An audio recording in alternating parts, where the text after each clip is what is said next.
Alright, so now this is a comparison of what the stock shifter is versus what my shifter is. So I'll go through and label what comes with the rebuild kit, what comes in the other kits. But so for just a base rebuild kit, what you get is this is the factory ball joint. So it's by design, it's got some friction. Even though these are pretty anti-friction plastics. This is Delrin, so it's not too sticky, but it's a little grainy, it's inconsistent. And so what this does is this just pushes into the center of this. It's held into place with, it's held into place with these. Now, one is from, I think, a CB7, one's from a CD5. Geometrically, they're the same. It's just these are newer, so they're cheaper. And then you've got the retainers, and then these that go on the end here. So issues for tolerances that I'm fixing with this is, again, this isn't a phenomenal ball joint, but it works for the most part. It's really not that much of a hindrance unless it's really worn out. But what does wear out is, it might be hard to see on this one. See those wear marks?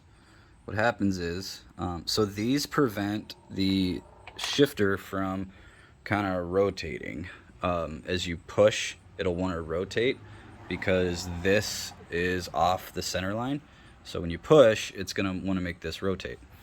And so what happens is, in the center here, the tolerance gets a little bit wider, and so you can get a little bit of wiggle back and forth. And again, that is also worn down on these. If you can see how worn these are. And a lot forth. The other thing is Honda uses a tolerance range of, it seems, plus 0.05 millimeters and minus 0.05 millimeters for contacting surfaces, sometimes 0.10. So what you end up getting is like a 0.1 to 0.2 millimeter gap. And so this is 9.15 millimeter diameter, and these are 8.95. So you get a 15 hundredths of a millimeter a gap, which doesn't sound like much, but as these try to prevent the rotation, this wiggles around inside there. And so for my new setup, I've tightened that up. So here's what I've done to replace it. So this is a standard 12 millimeter metric ball. They're about 14 millimeter or $14 to replace. Basically, anybody who makes metric ball joints will have this in exact dimensions that you can replace it. And then what I've made are these standoffs. What's up, Spider-Man? And so they're in between a slip fit and a press fit. And so it's kind of a zero tolerance fit, which means you have to have it perfectly aligned to get it to go in, which I can't do one-handed, but it allows you to service it so you can take them in and out while not allowing any play. So you get these, and they're serviceable, so that allows you to replace it if you ever need to, though I don't, based off how these look after 30 years, I don't suspect that you'll need to replace these ever. Now, originally, I didn't plan on remaking these. The plan was to use shim stock to take up the gap, but also you can bend these a little bit. But what I ended up finding is when you got the on-center feel perfect, is you moved up and down because they were worn more in the center, you'd get an inconsistent feel. So what I've included, and I won't be changing the price for the Accord ones, is these are 3D printed. These are just some test pieces. I've got some actual Delrin filament coming, so they will be extremely strong and have even less friction. But for now, they actually are really good with just grease, and they don't have much friction at all. But so you get these, and the design is optimized to basically soak up any tolerancing.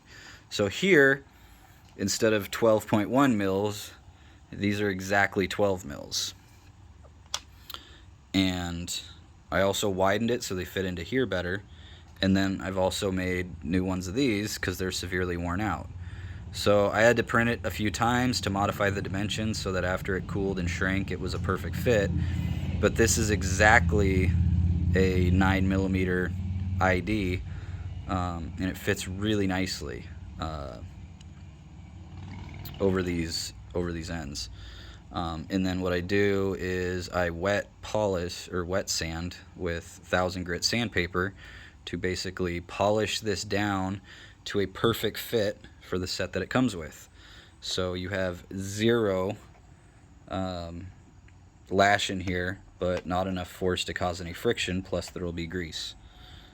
So essentially there should be probably a little less friction because you're not fighting all the ridges and wear, but significantly tighter, more firm feel. In the future, these will probably be one piece since I can replace those. And so this is what you get in the base rebuild kit, is this set right here. And then let's just jump over here to kind of show the what else comes in the base rebuild kit.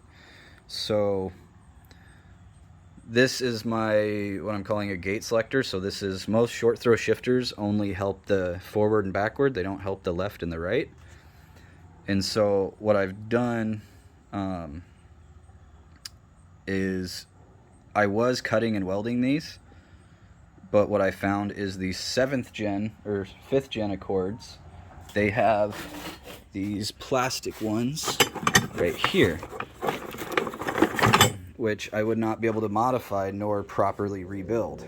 But the geometry is identical to the 4th gen.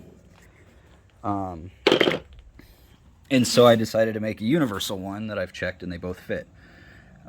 So this hard point is extended 30 millimeters up, just like the factory shifter is. So I cut this off and I re-weld it 30 millimeters higher.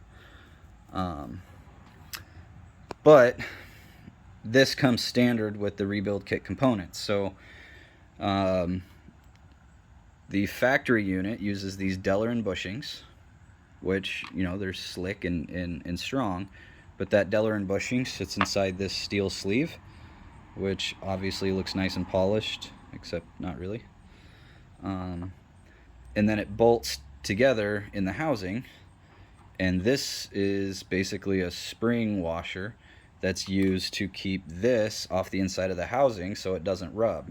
But what you end up having is this is compressible, and so this guy will rock side to side, which actually you can see it when it moves, that you kind of lose a little tolerancing there. And so what I've done is this base rebuild kit will fit in this and this. So these are actual ball bearings, like really nice ball bearings. Now you could just put them in here or there, and you could tighten it up just a little bit so that it holds, but that's not exactly how ball bearings are designed to be used, because if you tighten it too much, you'll break the bearing. If it's not tight enough, it'll be loose. So what I've done is machine these spacers that go in the center. So those go in the center, in between these. They're the perfect size. And then to prevent the bearing edge from touching the metal wall that this sits up against, I have these conical spring washers. So they have to go in a certain way, but they end up spacing the body of this away from the housing. Now these are a 5mm ID, so I couldn't use the original hardware. So included is a new bolt and washer, so a brass washer. And this is a grade 10, where this is a grade 8. So even though this is an M4 versus an M5 versus an M6, this bolt is actually stronger, even though it's thinner. And so you get a new bolt and a new lock nut.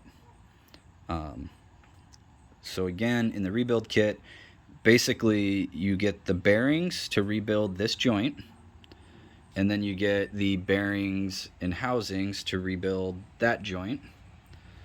And then also included is I've managed to 3D print these, and I'm working on the tolerancing at the moment, but it's pretty well dialed in, because what happens is again, this ball is 9.95 millimeters, and the inside of this is probably 10 or maybe a little over 10, and what happens is you can wiggle that up and down on this. And so I've tightened the idea of this in a little bit to take some of that out. But what I've also done, I was using shim stock previously, which you can see on one of my old prototypes. I was using shim stock to take up the gap, because this is, I believe, 14 point...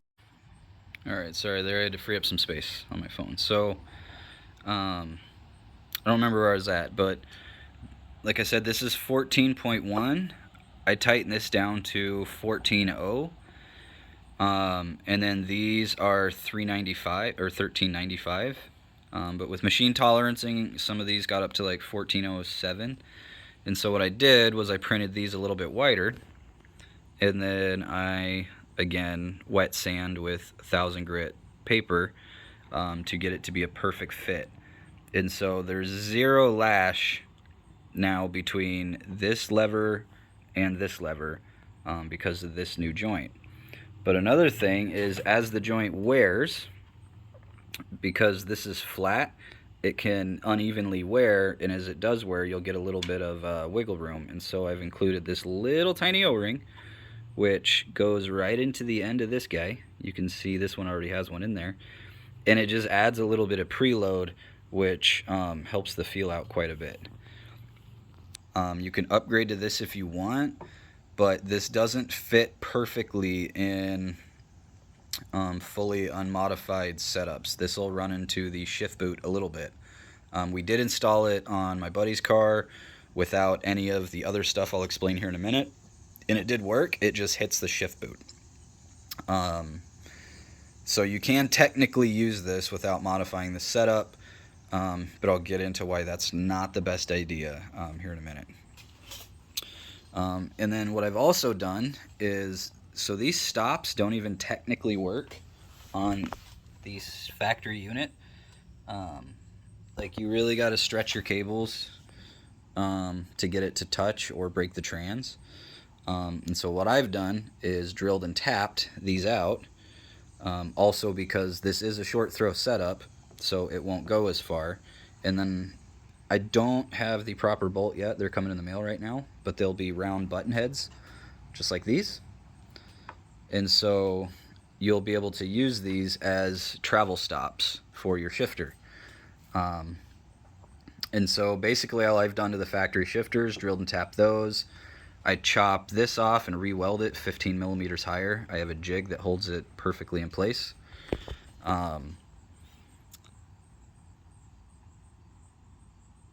And so, yeah, you'll get all those, that hardware and those bearings.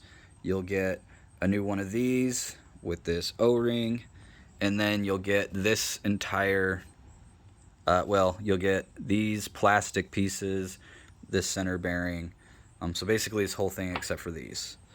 And so that covers the base rebuild kit. It's just to rebuild this joint and to rebuild this joint while removing all slack from the system.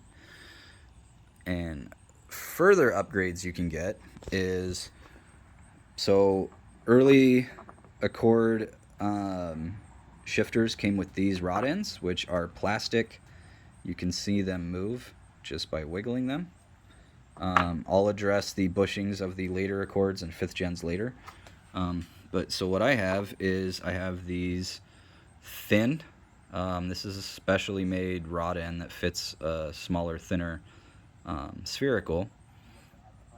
And so you get replacement sphericals, you get these guys, kind of a standoff for the rod end, so it allows it to rotate.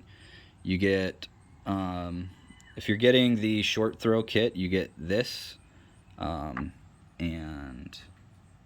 oops, those are backwards. technically. So you get a with this short throw adapter here, or part, you get a bolt and a washer and a new nut to fit this. Otherwise, you'll get cotter pins for your shifter, and then these adapters are to adapt the M6 shift cable to this thread. So you can cut the cables and thread them. It will work. It's a 6mm, so you can just cut them and put these on if you want. But I am looking into a press-in bushing solution for those who don't want to cut and thread. So this is an additional upgrade kit that really helps out a lot, because what it does is with these solid, well, A, it makes it stiffer, but B, it reduces friction in the shift cables, because as you move the cables around, what happens is the cables will bend, and as they bend and you try to move them, it creates friction. So this takes any bending moment, additional bending moments out of the cable, because it allows it to bend at that joint instead of holding it in a straight direction. So if you get my entire short throw kit that I make, because currently I'm not making an adapter for this, because I could make one that bolts onto here, but then you'd have to cut that off, which is whatever, that's up to you if you want to. And maybe I could make something here, but then this gets in the way of fitting it properly. And so the reason I have this over here is when you raise these points up here, when you raise those points up, what happens is the cables bend up more, and so as you move it, you add a lot more friction, and you'll end up adding some damage to those cables. And so what I've done now is the entire bucket that these sit in, so this bucket right here, I'll show it in the car here in a minute.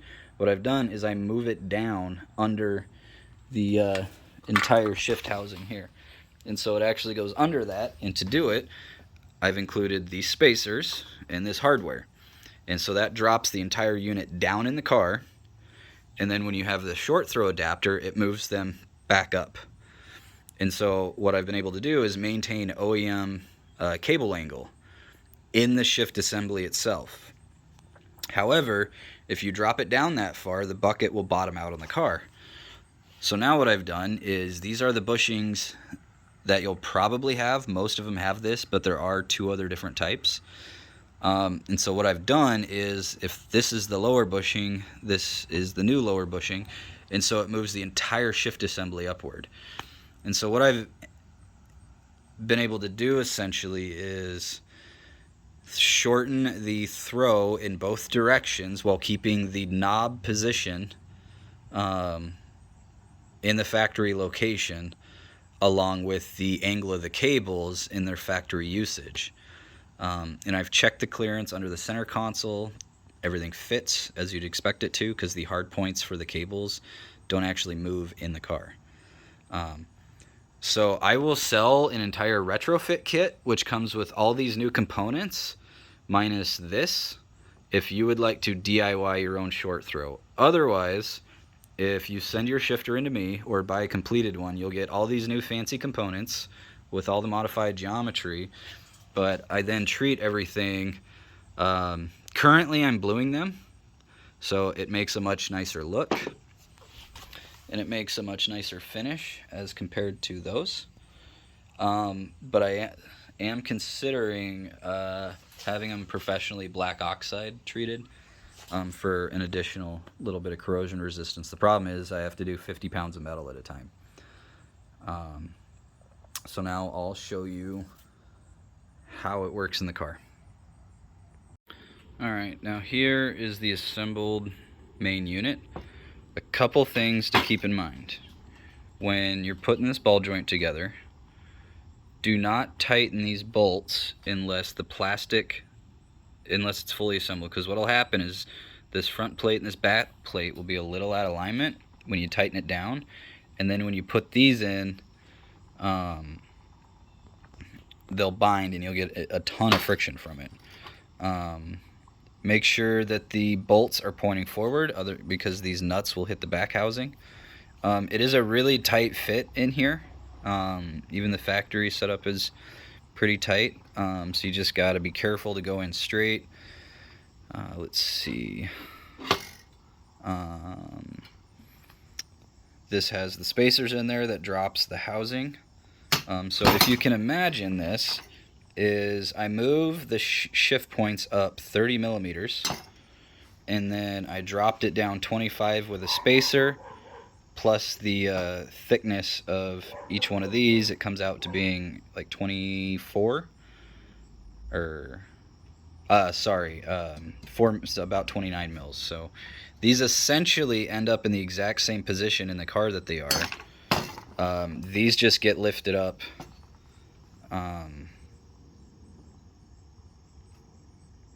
Well, so the whole thing drops, and then with the new bushings we lift it back up. So essentially this shift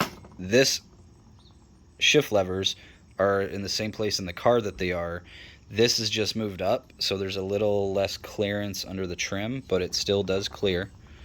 And so this allows you to get a reduced throw without having the shift knob to be somewhere else. So you can still use your factory boot. Everything can stay factory looking.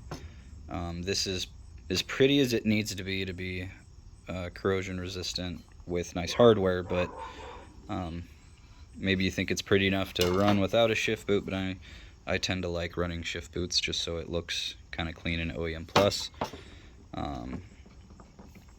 And I'll finish assembling now. Alright, so here's the stock shifter, and we are right at, let's do 12 1/8 for front, or neutral, sorry, 12 1/8 for the end. The F is right at 9.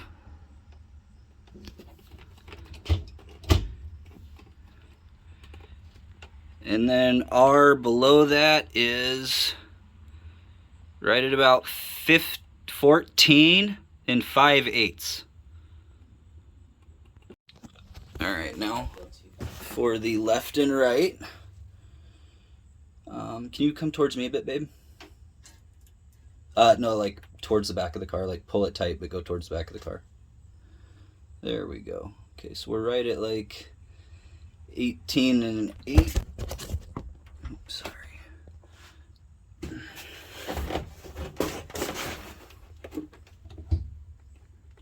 Okay, we are at 19 7/8.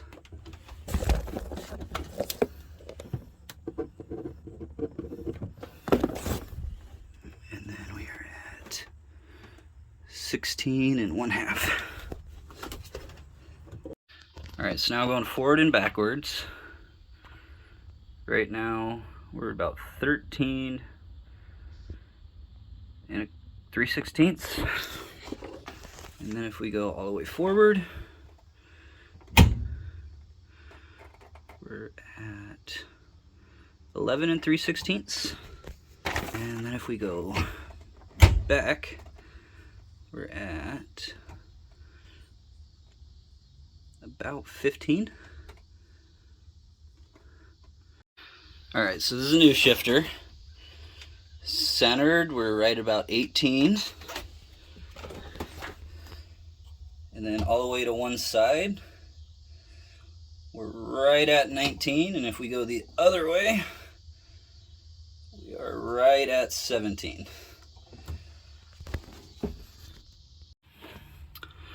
Alright, so this kind of shows fore aft looseness in gear. Left and right. Oops. And then this one's actually pretty tight as far as the twist goes. Some of these are really worn out where you can really rotate them substantially. So this one is in generally good shape as far as the wear is concerned. But you can see how it rotates, and then you can see how this can move without really moving the gate selector. And you can also see how loose the gate selector is on the bearing there, along with this one.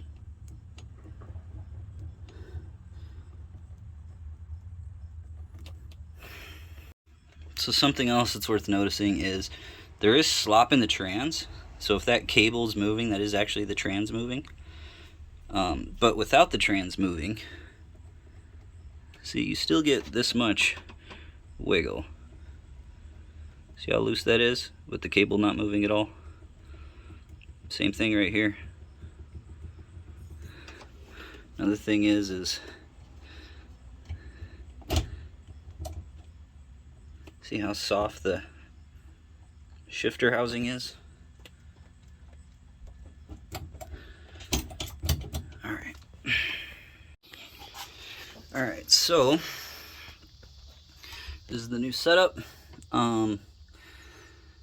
So the shift points are in the same spot, but because this is moved up, the knob is actually about, it's 30 millimeters lower. I can make an extension if people want it back in the normal spot, but this is essentially what you get, is this full setup with these new bushings. These are specifically eccentric because these come out at an angle. And so when you lift that up, the angle changes. But this thing is way nicer. So any small movement at the knob translates to a movement here in the left and right. This is how much the knob moves around.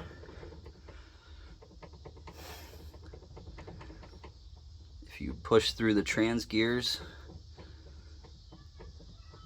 so that's slop in the trans, and that's your side-to-side slop in the trans. And there's no rotation whatsoever, so it's very direct.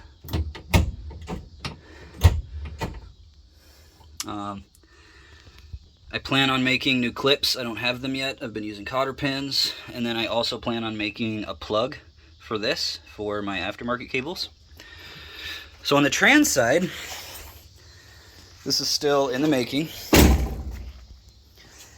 I have my cables modified currently. So I cut this off and threaded it so I could fit one of my rod ends. But I am working on a press-in bushing that has a similar, a spherical that you can press into your stock cable if you don't want to worry about this. It is easy just to cut it and thread it, and I love these. These are great. And they allow adjustability here where you wouldn't have it with just the rod ends.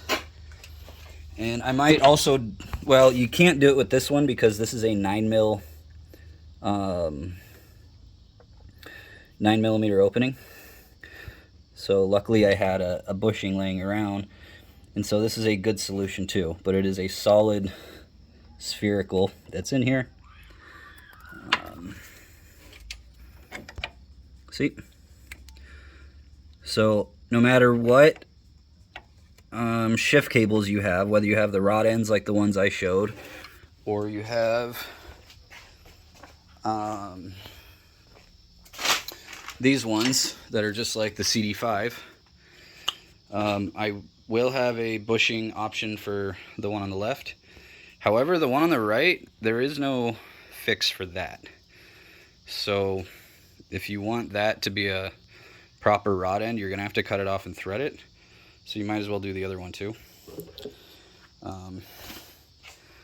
And I'll either have bushings for those or, well, I need one for the bigger one.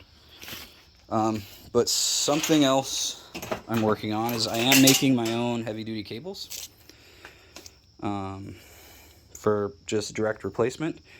These are about as high quality as you can get, and I'd like to show you why.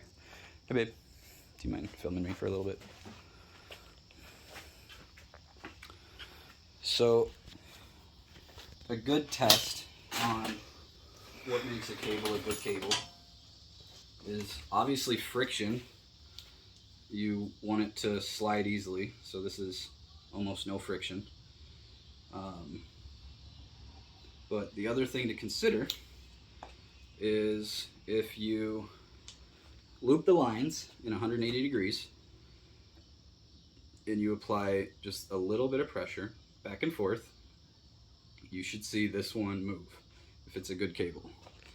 So just a little bit of pressure and it will move. So there's very little lash, and even in this position there's not a ton of friction.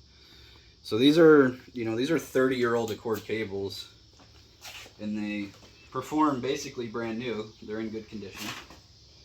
This is a K-tuned cable, and this has basically 0 miles. It was installed, the cables didn't line up as good as I would have liked, and it made it kind of a pain in the ass to use. But for example, these are $400 if you want to buy them right now. And these are K-tuned cables. So you can see I'm able to move this in and out, and the other rod doesn't move at all. So that's all because the cable inside here is a smaller diameter than the sleeve diameter. So what's happening is when you loop the cable like this, is you're picking up the lash as the cable tightens and loosens inside there. If you straighten it out, obviously you won't see that under small forces, but under large forces what happens is the cable will kind of wiggle and bind inside the sleeve.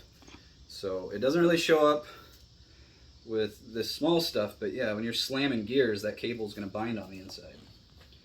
So these are $400 K-tune cables, and I have a set of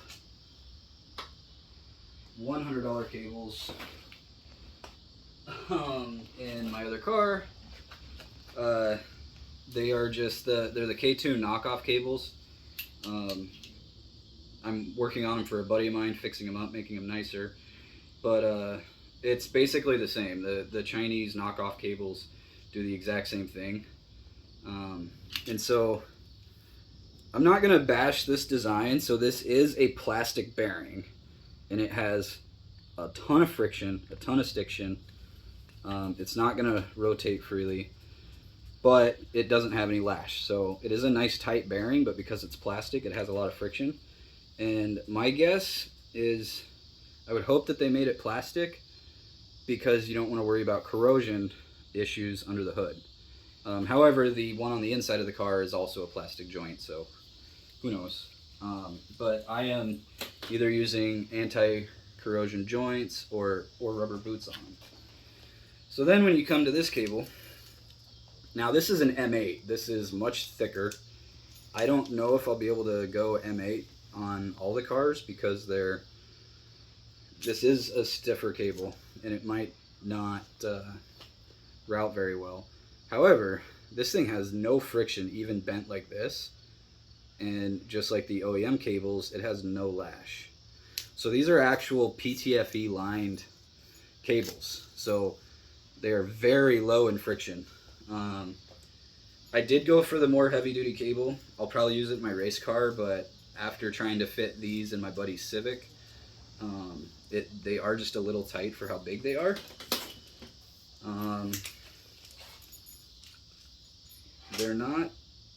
They're pretty flexible for their diameter, so they're not too bad. We'll see how they go, but I am working on cables. I do currently have a solution to modify your OEM cables. So if you want to update your OEM cables, we can put sphericals in them and they'll work great.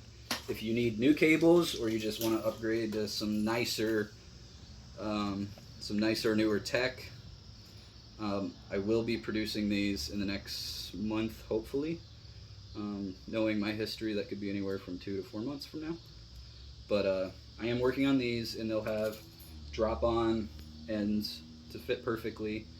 But I do have to modify some adapters so that they will bolt directly into the trans and then have the proper throw. And then this side bolts directly to the shifter, so that's easy enough. But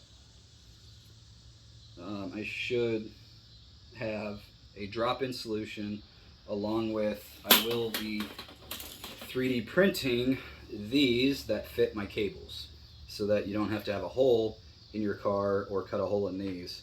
But I will be 3D printing a proper gasket to fit the cables later down the road. I think that's it. Thanks for watching.